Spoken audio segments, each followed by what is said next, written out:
बच्चों, welcome to my channel. तो आज इस वीडियो में हम पढ़ेंगे कि रेजिस्टेंस सीरीज में कैसे कनेक्ट होते हैं, पैरेलल में कैसे होते हैं, उन्हें कैसे पहचानते हैं कि सीरीज में है या पैरेलल में है, और उनके बेस पे कुछ न्यूमेरिकल, उनके फॉर्मूले, वो सब चीजें आज पढ़ेंगे हम यहाँ पे। ठीक है, तो हमने इससे पहले वाली वीडियो में ओम्स लॉ पढ़ा था, रेजिस्टेंस पढ़ा था कि रेजिस्टेंस क्या होता है, कैसे जनरेट होता है, क्या प्रॉपर्टी होती है कंडक्टर की। ठीक है, तो ये रेजिस्टेंस, रेजिस्टिविटी, सारी चीजें हम पढ़ चुके हैं। उन सारी चीजों का यहाँ पे यूज होना है, ओम्स लॉ का भी। ठीक है, तो आपने अगर वो वीडियो नहीं देखी है तो वो वीडियो प्लीज पहले देख लीजिए, लिंक आपको डिस्क्रिप्शन में मिल जाएगा। चलिए आज का टॉपिक स्टार्ट करते हैं। तो टॉपिक है आपका resistance of A system of register. Resistance हम अपनी पिछली वीडियो में अच्छे से पढ़ चुके हैं, उसका फॉर्मूला पढ़ चुके हैं, क्यों होता है, क्या होता है, सब कुछ पढ़ चुके हैं। रजिस्टर क्या होता है? एक फिक्स वैल्यू का रेजिस्टेंस ही होता है, उसी को रजिस्टर कहते हैं। रजिस्टर कुछ देखने में इस तरह की शेप का होता है। इस पर जो एक कलर बैंड है, मैं आपको स्क्रीन पे भी दिखा दूंगी एक कि क्या होता है, रजिस्टर किस तरह से दिखता है। ठीक है, इस पे जो एक कलर बैंड है, इससे वैल्यू पता चलती है कि कितना होता है। मान लो 100 ओम का है, 200 ओम का है, तो आपको इसे सर्किट में लगाने की जरूरत नहीं है। अगर आपको सिर्फ पता करना है कि कितने ओम का रेजिस्टेंस है, आप क्या करोगे, सिंपली ये जो कलर कोडिंग है इससे ही हमें इजीली पता चल जाता है, जो कि आप हायर क्लासेस में पढ़ोगे। ठीक है, तो आज का टॉपिक है कि आपके पास बहुत सारे रजिस्टर्स हैं किसी सिस्टम में, तो आप उनका रेजिस्टेंस कैसे निकालोगे। ठीक है, रजिस्टर को हम दो अलग अलग तरीके से जोड़ सकते हैं। ठीक है, तो वो दो अलग अलग तरीके कौन से हैं? पहला है सीरीज। सीरीज का मतलब है श्रेणी क्रम। ठीक है, और सेकंड है पैरेलल, इसे कहते हैं पार्श्व क्रम। दो अलग अलग तरीके से जोड़ सकते हैं। कैसे? सीरीज का मतलब क्या है, पहले डायग्राम बना देती हूँ मैं, फिर समझाऊंगी। R1, मान लीजिए आपके पास 3 रजिस्टर हैं, R1, R2 और R3। ठीक है, आपको उन्हें सीरीज और पैरेलल में अलग अलग तरीके से जोड़ना है। कैसे जोड़ोगे? ठीक है, ये हो गया R2 और यहाँ पे ये R3।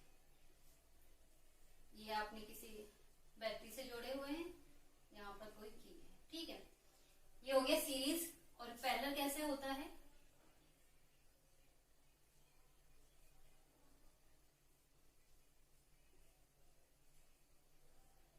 इस तरह से, और आपने इसे यहाँ पे कोई बैटरी लगा दी। अच्छा, समझने का तरीका देखिए क्या है। सीरीज में आप देख रहे हो, मान लीजिए 3 रजिस्टर हैं, 3 इस तरह से रजिस्टर है मेरे पास, 1 2 3। ठीक है, अलग अलग वैल्यू का कलर अलग अलग दिख रहा होगा आपको। इसमें क्या है, मान लो ये रजिस्टर है, इसकी दोनों तरफ लेग्स हैं। ठीक है, हर किसी की 2-2 लेग्स हैं। तो सबसे पहले मैंने क्या करा, इसे रखा, इसका जो एक लेग था मैंने इसके एक लेग से इसे ऐसे जोड़ दिया, यहाँ कनेक्ट हो जाएगा। अब इसका जो दूसरा लेग है मैंने इससे ना जोड़ के किसी तीसरे रजिस्टर से जोड़ दिया। इसका मतलब ये एक सीरीज बना रहे, एक लाइन बना रहे, एक श्रेणी बना रहे। ठीक है, इसे कहते हैं सीरीज कनेक्शन। आप कैसे समझ सकते हो इसे और इजी वे में? मान लीजिए कोई 3 फ्रेंड्स हैं। ठीक है, इस तरह से उन्होंने क्या करा, एक खड़ा हो गया यहाँ पे, दूसरा इधर खड़ा हो गया, तीसरा इधर खड़ा हो गया। तो जो बीच वाला है उसने अपना एक हाथ दूसरे वाले के हाथ से पकड़ा हुआ है, एक दूसरे हाथ से दूसरे फ्रेंड को पकड़ा हुआ है। इस तरह से इसने इसको पकड़ा हुआ है इस हाथ से, और दूसरे हाथ से इसका हाथ पकड़ा हुआ है।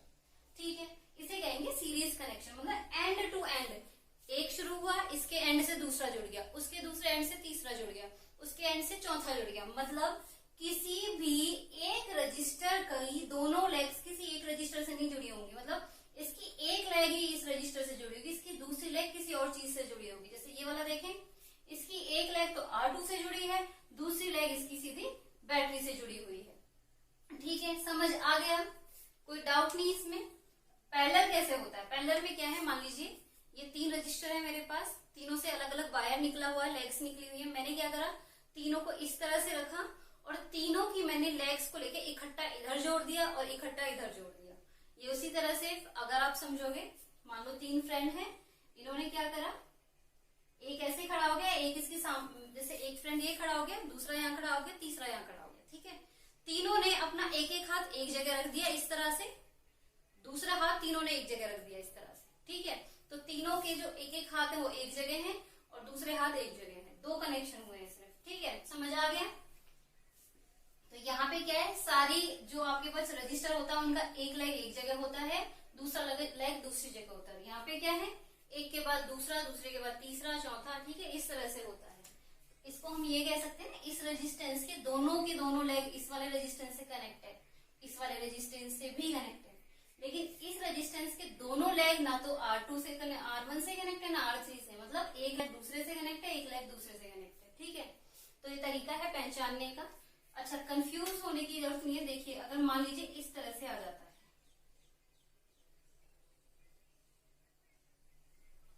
ठीक है।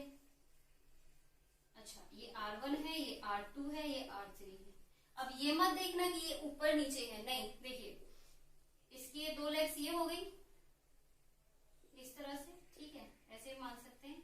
इसकी एक लेग ये हो गई, एक लेग यहाँ हो गई, इसकी एक लेग यहाँ आएगी। इसका मतलब देखिए R1 जो है उसकी एक लेग तो बैटरी से कनेक्ट है और दूसरी लेग R2 से कनेक्ट है, ठीक है। R2 का एक लेग R1 से कनेक्ट है और एक लेग इसका R3 से कनेक्ट है। तो अगर हम इसे सीधा कर दें तो ये कैसे हो जाएंगे, सीरीज में हो जाएंगे, पैरेलल में नहीं होंगे, ठीक है। इतना समझ आ गया कि कैसे अलग अलग तरीके से हम रजिस्टर्स को कनेक्ट कर सकते हैं। तो ये पहचानने का तरीका है। अच्छा, इस टॉपिक पे बेस्ड आपको कोई डेरिवेटिव या तो आपको कोई फॉर्मूला पूछ लिया जाएगा या फिर न्यूमेरिकल पूछ लिया जाएगा। डेफिनेशन नहीं पूछी जाती है इस वाले टॉपिक से यूजुअली, ठीक है, क्योंकि इसका न्यूमेरिकल ज्यादा इंपॉर्टेंट है। तो इस टॉपिक को बहुत ध्यान से समझना है आप सभी को। चलिए नेक्स्ट पॉइंट समझते हैं, इंपॉर्टेंट है। मैंने डायग्राम दोबारा से बना दिया है। जब हम बात करें करंट की और वोल्टेज की, सीरीज में अगर बात करें, देखिए करंट क्या होता है, फ्लो ऑफ चार्ज, मतलब चार्ज पार्टिकल का फ्लो होना ही करंट होता है। अब फ्लो कहां से होंगे, जहां उन्हें रास्ता मिल जाएगा वहीं से फ्लो होंगे। तो जब हम सीरीज की बात करते हैं तो जो चार्ज पार्टिकल होते हैं, जो करंट होता है, उन्हें फ्लो होने के लिए सिर्फ एक ही रास्ता मिलता है। तो जब वो R1 के थ्रू निकलेंगे तो भी करंट आई रहेगा। अब रास्ता अभी भी सेम है तो यहाँ पे भी आई रहेगा, सेम रास्ता है तो यहाँ पे भी आई रहेगा और ये आई रहेगा। इसका मतलब है जब हम सीरीज की, जब उन्हें दूसरा रास्ता ही नहीं मिला, अच्छा दो रास्ते मिल जाते तो वो आधे आधे बढ़ जाते, ठीक है, लेकिन इसके इसमें क्या है, एक ही पाथ है, एक ही पाथ फॉलो करेंगे। तो इसका मतलब है जब हम सीरीज की बात करते हैं, श्रेणी क्रम की बात करते हैं, तो जो करंट होता है, आई होता है, वो सेम रहता है फॉर ऑल रेजिस्टेंस, सेम, ठीक है। लेकिन इधर देखो, यहां से आई निकला, ये आई आ गया, ठीक है। जैसे ये आगे बढ़ा, इसको क्या तीन रास्ते मिल गए, flow of charge of electron, ठीक है, फ्लो ऑफ इलेक्ट्रॉन या फिर फ्लो ऑफ चार्ज पार्टिकल। तो यहां से ये जा रहे थे, लेकिन आगे देखो इनको तीन रास्ते मिल गए। अब ये क्या करेगा, करंट तीन अलग अलग रास्तों से फ्लो करेगा। तो हमने अलग अलग नाम दे दिए, पहले को दे दिया I1, दूसरे को दे दिया I2 और तीसरे को दे दिया I3। तो जो करंट है वो डिवाइड हो गया I1, I2, I3 में, ठीक है। अच्छा, आगे ये फ्लो होके यहाँ आ गया, ये यहाँ आ गया, ये यहाँ आ गया, फिर से वापस आके फिर से इकट्ठा हो गया। तो फिर से ये पहले बटा और फिर से जुड़ गया, फिर से आई निकल गया, मतलब आई ही फ्लो होना शुरू हुआ था, लास्ट में आई ही निकल गया। तो इस केस में जो करंट है वो कैसा होता है, डिवाइड हो जाता है, डिवाइड हो जाता है, ठीक है। तो हम लिख सकते हैं I is equal to I1 plus I2 plus I3, ठीक है। ये I ही तो था जो I1, I2, I3 में डिवाइड हुआ था। यहाँ हम पोटेंशियल की बात करें तो वोल्टेज जो होती है वो यहाँ पे देखिए, यहाँ से जब आप मेजर करोगे वोल्ट मीटर लगा के अलग अलग रेजिस्टेंस के थ्रू, तो आप पाओगे कि हर किसी में यहाँ वोल्टेज अलग अलग होगी, ठीक है। वोल्टेज का क्या है भाई, सीधे किसी यहाँ से समझो, देखो वोल्टेज को, ये वाला जो रजिस्टर है R3 की अगर मैं बात करूं तो R3 का एक लेग यहाँ भी तो कनेक्ट हो रहा है, इस तरह डायरेक्ट कनेक्ट है। सेम R2 भी डायरेक्ट कनेक्ट है, ठीक है। ये R1 भी डायरेक्ट कनेक्ट है। लेकिन अगर मैं यहाँ बात करूं तो R1 का एक लेग ही तो इधर कनेक्ट है, दूसरा तो R2 से कनेक्ट है। R2 के तो दोनों ही लेग R1, R3 से कनेक्ट है, कोई सा भी डायरेक्ट वोल्टेज से कनेक्ट नहीं है, ठीक है। तो इस केस में क्या होता है, यहाँ डिफरेंट होती है, ठीक है, डिफरेंट होती है हर अलग अलग रजिस्टर के लिए। तो यहाँ पे क्या होता है, V जो होता है वो V1, यहाँ पे V1 हो जाएगा, ये V2 हो जाएगा, ये V3 हो जाएगा। तो V जो होते हैं यहाँ V1 plus V2 plus V3 में डिवाइड हो जाती है, ठीक है। लेकिन यहाँ भी मैंने बताया कि हर रजिस्टर अलग अलग से वोल्ट मीटर से वोल्टेज से कनेक्ट है। तो हम इसे कहेंगे यहाँ पे जो वोल्टेज होती है वो तीनों के लिए कैसी रहती है, सेम, क्योंकि तीनों का इनिशियल और फाइनल पॉइंट एक ही है, तीनों एक ही पॉइंट पे कनेक्ट हैं, इसलिए तीनों का जो पोटेंशियल डिफरेंस है वो तीनों में सेम का सेम रहेगा। ठीक है, तो याद रखने का तरीका क्या है, सीरीज में क्या सेम रहता है, करंट, और पैरेलल में क्या सेम रहता है, वोल्टेज। अपोजिट होते हैं एक दूसरे के। एक चीज याद कर लो, अगर सीरीज में करंट, देखो याद भी मत करो, समझो, सीरीज में क्या है, सीधा जा रहा है, बाहर चले जा रहा है करंट, ठीक है, एक ही पाथ है, तो करंट सेम हो गया।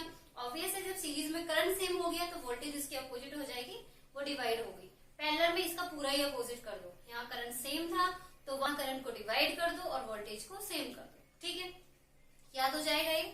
चलिए नेक्स्ट पॉइंट देखते हैं। नेक्स्ट टॉपिक है रजिस्टर्स इन सीरीज, मतलब श्रेणी क्रम में आपने बहुत सारे प्रतिरोधक लगा दिए हैं, तो आप उसका जो टोटल देखो, हमने क्या करा, 2-3 लगा रखे हैं इधर। ठीक है, तो हम यहाँ फॉर्मूला निकालेंगे कि हम इन तीनों की जगह कोई एक रेजिस्टेंस ऐसा लगाएंगे जो इन्हीं के जितना काम करेगा, मतलब उस रेजिस्टेंस से जो करंट फ्लो होगा वो सेम होगा और उस रजिस्टर की जो वैल्यू होगी वो इन तीनों के बराबर होगी, मतलब तीनों की जगह हम एक पुट करना चाहते हैं तो हमें उसकी वैल्यू निकालनी होगी। कैसे निकालते हैं, ठीक है। अच्छा, इसमें हमने अभी पढ़ा था कि जब हम सीरीज की बात करते हैं तो वोल्टेज होती है वो डिवाइड हो जाती है और तीनों रजिस्टर से करंट जो है वो सेम रहता है। ठीक है, तो अगर मैं बात करूं V की, तो V कितना हो गया, टोटल जो है वो V1 plus V2 plus V3 हो गया। ठीक है, अच्छा अब यहाँ पे देखिए V है, हमने ओम्स लॉ पढ़ा है, V is equal to IR होता है। ठीक है, अगर मैं सिर्फ इतने की बात करूं, रेजिस्टेंस फर्स्ट की और वोल्टेज 1 की, मतलब तीनों के लिए रेजिस्टेंस अलग है, वोल्टेज अलग है, तो मैं तीनों के लिए अलग अलग से ओम्स लॉ लगा के यहाँ से V1 निकाल सकती हूँ। तो V1 कितना आ जाएगा, यहाँ से V1 is equal to IR होता है, तो I इसके लिए I ही है और R कितना है, R1। इधर बात करूं तो V2 निकल सकता है IR2 और यहाँ पे V3 is equal to IR3। ठीक है, इतना आ गया। तो V1, V2 और V3 की वैल्यू मैं यहाँ पुट कर सकती हूँ।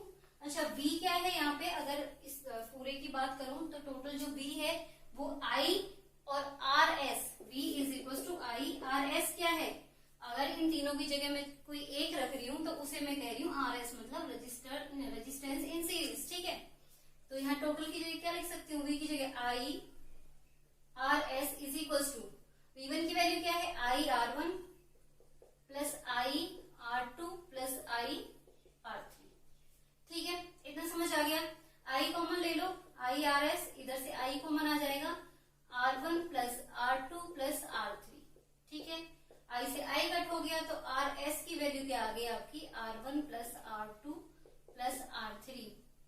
मतलब RS मतलब जो आप इन तीनों की जगह एक वैल्यू पुट करोगे, एक रजिस्टर पुट करोगे, वो है RS और उसकी वैल्यू कितनी आई है कि आप तीनों रजिस्टर को, तीनों रेजिस्टेंस की वैल्यू को अगर जोड़ देंगे तो इक्विवेलेंट रेजिस्टेंस की वैल्यू आपके पास आ जाएगी। ठीक है, समझ आया। अच्छा, ये तो 3 ही रेजिस्टेंस है हमारे पास, अगर 4 होते तो चौथा भी ऐड कर देते, 5 होते तो 5वां भी ऐड कर देते, तो इन शॉर्ट RS लिख सकते हैं R1 प्लस R2। ठीक है, अगर आपके पास N है, dash dash dash plus RN, मतलब जितने भी रजिस्टर हैं उनकी वैल्यू को आप जोड़ दो तो उसके इक्विवेलेंट जो टोटल रेजिस्टेंस आप लगाओगे, एक लगाओगे उन सब के बदले, उसकी वैल्यू आ जाएगी। ठीक है, इतना समझ आ गया। चलिए आगे बढ़ते हैं। सीरीज कनेक्शन में बेस्ड आपके बुक में एक क्वेश्चन दिया हुआ है न्यूमेरिकल, चलो सॉल्व कर लेते हैं उसे। तो क्वेश्चन है कि आपके पास एक 4 ओम का रजिस्टर लगाया हुआ है, एक लैंप लगाई हुई है और उस लैंप के अक्रॉस जो आपको रजिस्टर दिया हुआ है, रेजिस्टेंस दिया हुआ है वो है 20 ओम। ठीक है, एक बैटरी लगाई हुई है 6 वोल्ट की, ये एमीटर लगा हुआ है। तो पहला क्वेश्चन पूछा है टोटल रेजिस्टेंस बताइए, टोटल रेजिस्टेंस क्या होगा। देखिए यहाँ पे क्या है, ये रजिस्टर मान लीजिए इसे R1 कह दिया, इसे R2 कह दिया। यहाँ पे जो रेजिस्टेंस है R1 रजिस्टर है, उसकी एक लेग R2 से कनेक्ट है, दूसरी पोटेंशियल से कनेक्ट है। सेम वे R2 की एक लेग R1 से कनेक्ट है, दूसरी एमीटर से कनेक्ट है। दैट मीन्स ये दोनों कैसे हैं, सीरीज में हो गए। सीरीज में मैंने बताया था RS जो होता है वो होता है R1 प्लस R2। ठीक है, तो यहाँ RS रेजिस्टेंस इन सीरीज कितना होगा, 20 and 4, 20 प्लस 4 ये हो जाएगा 24 ओम। ठीक है, सेकंड में आपसे पूछा है करंट बताइए, सर्किट में करंट कितना होगा। तो करंट I क्या फॉर्मूला होता है, V is equal to IR होता है। देखिए V इज इक्वल टू होता है IR, मुझे I चाहिए तो मैं क्या करूंगी, V अपॉन R कर दूंगी, इसे दूसरी तरफ भेज दूंगी, तो ये I की वैल्यू आ गई। तो I आपके पास आ गया V अपॉन R। तो V मतलब पोटेंशियल कितना है 6, और आर अभी आपने निकाला 24, तो ये 4 पे तो 0.25 एम्पियर। ठीक है, इतना समझ आ गया। थर्ड पास में पूछा है कि पोटेंशियल अक्रॉस लैंप, जो लैंप है इसके अक्रॉस पोटेंशियल कितना होगा। ठीक है, तो V is equal to I R apply करेंगे पोटेंशियल के अक्रॉस, तो V is equal to I R. I मैंने कहा था जब सीरीज में हम बात करते हैं तो आई हर जगह सेम रहता है, तो कैसे निकालेंगे। आई कितना है, आई आपके पास अभी आया 0.25 इंटू आर कितना है, यहाँ रजिस्टर कितना है 20 ओम। ठीक है, इसे सॉल्व कर लेंगे। ठीक है, जितनी वैल्यू आएगी लिख देंगे, 5 आ जाएगा, 5 वोल्ट। ठीक है, सेकंड पूछा है पोटेंशियल अक्रॉस कंडक्टर, जो कंडक्टर के अक्रॉस आपको पोटेंशियल बताना है। ठीक है, तो यहाँ पे भी V is equal to I R apply कीजिए, तो V is equal to I R1, वहां R2 था, यहाँ R2 V2 मान लीजिए, इसे V1। ठीक है, तो कितना होगा, I सेम ही रहेगा 0.25 इंटू R1 कितना है 4, तो इसे मल्टीप्लाई करेंगे तो आपके पास आ जाएगा 1 वोल्ट। ठीक है, सिंपल है, स्टेप बाय स्टेप करना है। चलिए नेक्स्ट टॉपिक में पढ़ते हैं। नेक्स्ट टॉपिक है रेजिस्टेंस इन पैरेलल। रजिस्टर्स को आपने पैरेलल में लगा दिया, ठीक है, पार्श्व क्रम में लगा दिया, तो उसके बाद उनका टोटल रेजिस्टेंस होगा वो कितना होगा। ठीक है, इस तरह से। ठीक है, ये पैरेलल कनेक्शन है, आप पहले समझ चुके हो। अच्छा, मैंने आपको बताया था कि जब हम पैरेलल कनेक्शन की बात करते हैं तो करंट को 3 रास्ते मिल जाते हैं, तो करंट डिवाइड हो जाता है। ठीक है, तो लिख लेते हैं यहाँ आई जो होगा, टोटल करंट जो यहाँ फ्लो हो रहा है वो कितने के बराबर होगा, I1 plus I2 plus I3। इसका मतलब अब मुझे I1, I2 और I3 की वैल्यू चाहिए। ठीक है, अब मैं क्या करना चाहती हूँ, रेजिस्टेंस निकालने का मतलब क्यों क्या है यहाँ पे कि इन तीनों की जगह अगर मैं कोई एक रजिस्टर लगाना चाहूँ, एक रजिस्टर लगाना चाहूँ, ठीक है, तो उसकी वैल्यू क्या होगी जो इन तीनों के बराबर काम करेगी, जो इन तीनों के इक्विवेलेंट होगी। ठीक है, उसे हम आरपी कह रहे हैं, तो यहाँ पे आई और यहाँ पे आई, ये वी। ठीक, अच्छा, आई इज इक्वल ये I1, I2, I3। ठीक है, आई क्या होता है, V इज इक्वल टू होता है हमारे पास आई आर। अगर मैं यहाँ से आई निकालूं तो क्या हो जाएगा, V अपॉन आर हो जाएगा।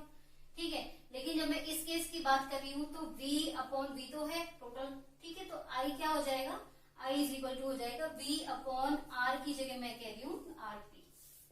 तो यहाँ टोटल वाला है तो मैं यहाँ टोटल वाला फॉर्मूला लगा दूंगी, V upon R P is equal to. अच्छा, I1 की वैल्यू यहाँ से देखिए, जब हम रजिस्टर 1 की बात कर रहे हैं तो उसके लिए I1 है, R2 की बात कर रहे हैं तो उसके लिए I2 है, और R3 की बात कर रहे हैं तो उसके लिए करंट जो है वो I3 है। ठीक है, अगर मैं इसके लिए V is equal to I R होता है, लेकिन मुझे I का फॉर्मूला चाहिए तो वो होता है V अपॉन आर। ठीक है, ये अभी पढ़ा आपने। तो अगर मेरे को यहाँ से I1 चाहिए तो मैं कैसे लिखूंगी, V, देखो यहाँ पे मैंने बताया था पोटेंशियल तीनों में सेम रहेगा। ठीक है, V अपॉन आर की जगह लिखूंगी R1। यहाँ से अगर मैं I2 निकालूं तो क्या होगा, V अपॉन क्या है यहाँ पे R2, और यहाँ I3 की बात करूं तो क्या होगा, V अपॉन R3। ठीक है, तो I1, I2, I3 की वैल्यू आ गई, यहाँ पुट कर दीजिए। I1 की जगह क्या आएगा, V upon R1 plus V upon R2 plus V upon R3। ठीक है, V अपॉन RP, यहाँ से V कॉमन ले लीजिए, सब में है, तो 1/R1 plus 1/R2 plus 1/R3। V से V कैंसिल हो गया, तो 1/RP is equal to 1/R1 plus 1/R2 plus 1/R3। अच्छा, ये मेरे पास 1/RP की वैल्यू आई है, मुझे वैल्यू चाहिए सिर्फ RP की। ठीक है, तो RP की वैल्यू आप कैसे निकालोगे, जब उसे उल्टा कर दोगे, जो आपके पास जो भी वैल्यू आएगी आप उसे रिवर्स कर दोगे। ठीक है, फॉर्मूला आ गया। तो इससे हमें क्या समझ आता है, ये क्या है आपका इक्विवेलेंट रेजिस्टेंस, इक्विवेलेंट रेजिस्टेंस। ठीक है, तो हम क्या कंक्लूड करते हैं, क्या पता चला हमें, that reciprocal of equivalent resistance, reciprocal मतलब 1 का रखा है मैंने, reciprocal of equivalent resistance is equal to the sum of, किसका sum, reciprocal of individual resistance. कैसे लिखेंगे, reciprocal of equivalent resistance is equal to the sum of reciprocal of, दोनों वो भी रेसिप्रोकल में है ना, इंडिविजुअल रेजिस्टेंस। ठीक है,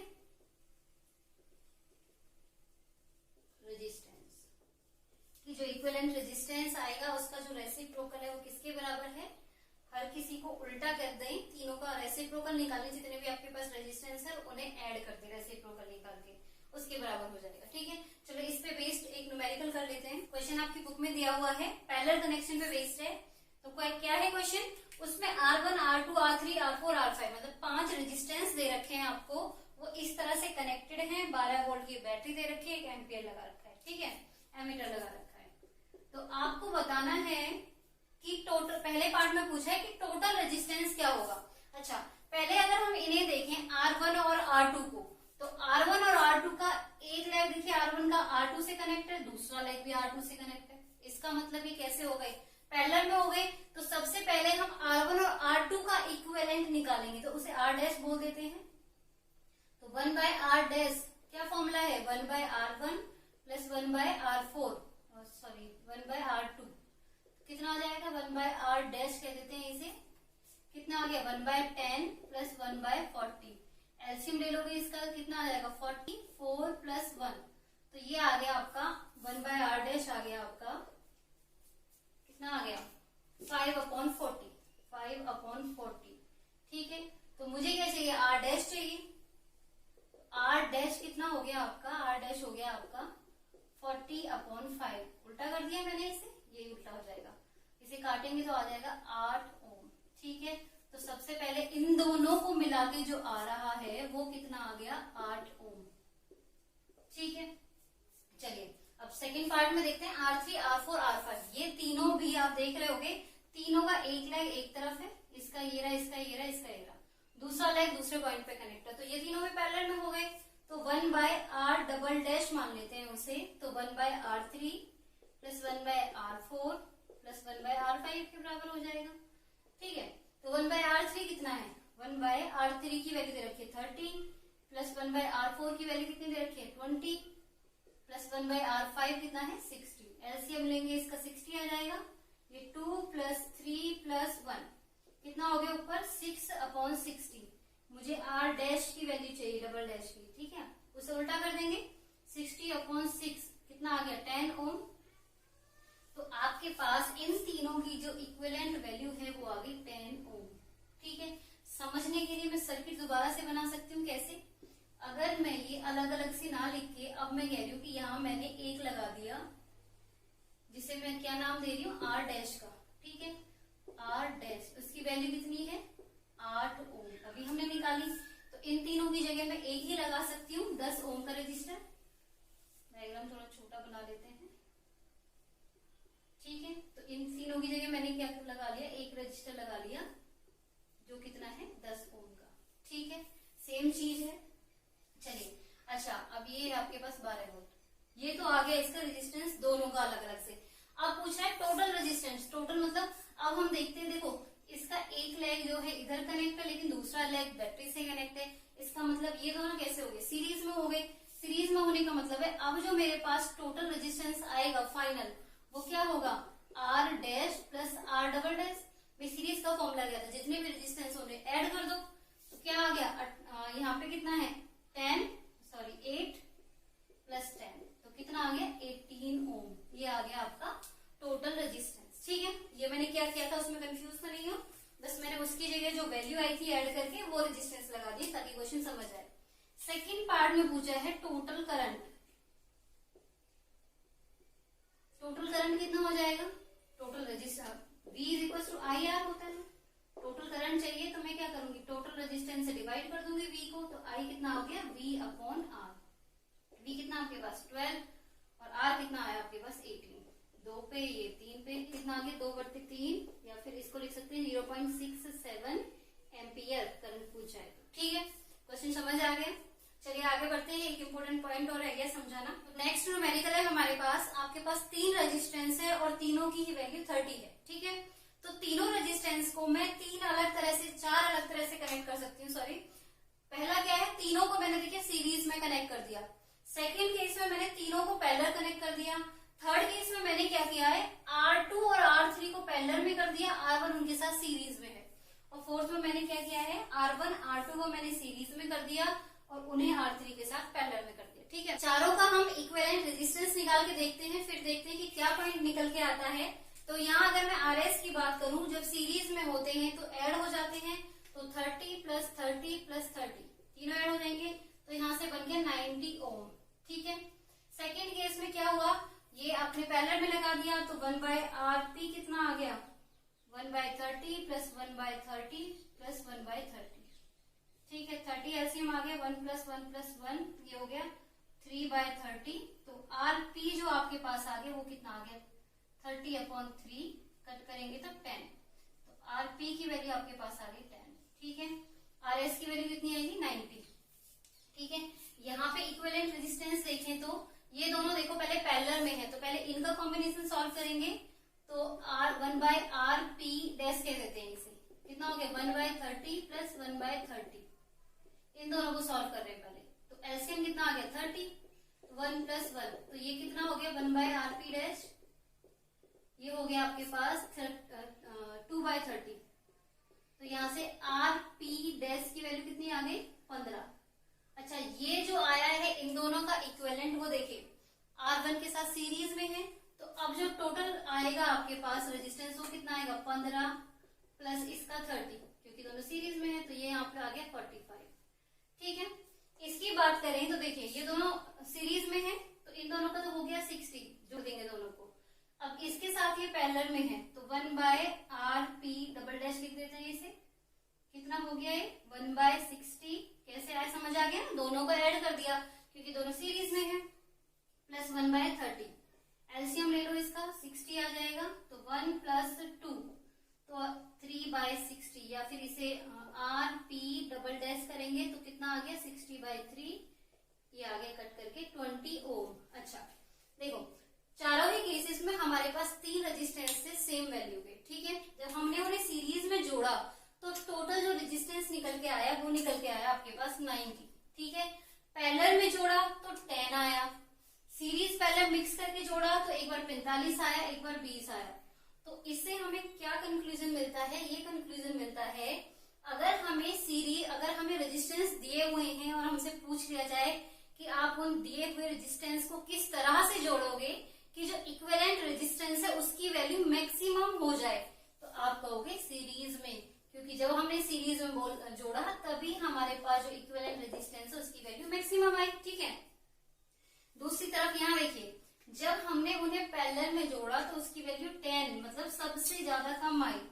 तो इसका मतलब अगर पूछा जाए कि आपके पास गिवन रेजिस्टेंस है, आप उन्हें कैसे जोड़ोगे कि वैल्यू मिनिमम आए, तो मिनिमम वैल्यू के लिए आप क्या करोगे, उन्हें पैरेलल में जोड़ोगे। तो जब सीरीज की बात करते हैं तो सीरीज में होती है आपके पास, सीरीज में होती है मैक्सिमम वैल्यू मतलब मैक्सिमाइज करना, और पैरेलल में होती है मिनिमम वैल्यू, मिनिमम मतलब मिनिमाइज करना, मिनिमाइज करना।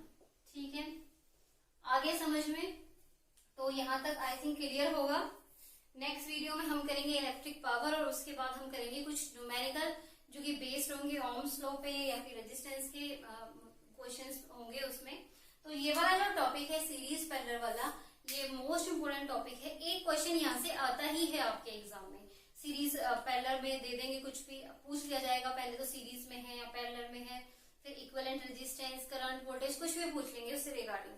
इन शॉर्ट सबसे पहले आपको पहचानना आना चाहिए कि जो आपके पास सर्किट दिया हुआ है उसमें रेजिस्टेंस जो है वो सीरीज में है या पैरेलल में है। ठीक है, तो आई होप ये समझ आ गया होगा। कुछ डाउट हो तो प्लीज कमेंट सेक्शन में लिख के बताइएगा मुझे। बाकी वीडियो अच्छी लगे तो please like, share and subscribe कीजिए।